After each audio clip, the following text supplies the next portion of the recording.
सुबह का समय, गांव का एक छोटा सा घर जिसके आंगन में तुलसी का एक पेड़ लगा था।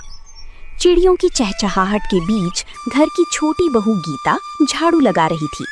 बड़ी बहू सीता बरामदे में बैठी चाय पी रही थी। बूढ़ी माँ तुलसी पर जल चढ़ा रही थी। सारा घर का काम मुझसे ही क्यों कराया जाता है? ना कोई मदद, ना कोई मान। मेरा तो जीना हराम कर रखा है। तू तो काम में लगी रहती है गीता। तुझे काम किए बिना चैन ही नहीं आता। आपकी तरह नहीं हूँ जो पूरे दिन बस आराम ही करना चाहती है। अरे गीता, जुबान संभाल कर बात कर। बड़ी बहू से इस तरह बात करते शर्म नहीं आती? माँ जी, मैंने कुछ गलत नहीं कहा, बस मन में था तो निकल गया। घर का पुराना रसोई घर जहाँ रमा अकेले खाना बना रही थी। सुबह से अब तक एक पल भी नहीं बैठी। माँ जी को तो बस बड़ी बहू में ही दीवी दिखती है और मैं तो बस नौकरानी बनकर रह गई हूँ।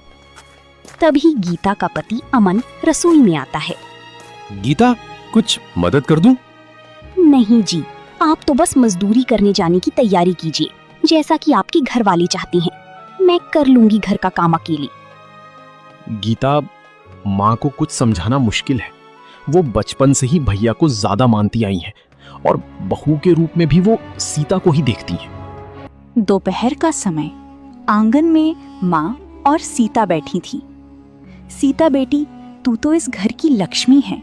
तेरे भाग्य से ही मेरे घर में पोता हुई है। माँ जी, ये सब आपका आशीर्वाद है।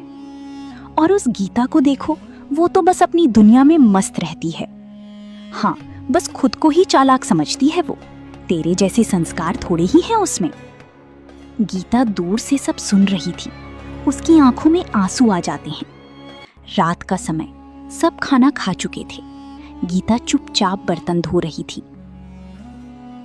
गीता, तुम्हें बुरा लगा जो माँ ने कहा? देखो, मैं माँ की तरफ से माफी मांगता हूँ। नहीं अमन जी, अब तो आदत सी हो गई है, लेकिन दर्द तो होता ही है ना। गीता, हम अभी कुछ बदल तो नहीं सकते, पर मैं हमेशा तुम्हारे साथ हूँ। बहू अमन को समझा दो कि गीता को ज्यादा सिर चढ़ाना ठीक नहीं। औरतों को उनकी जगह पता होनी चाहिए। आप चिंता ना करें माँ जी, मैं सब संभाल लूंगी।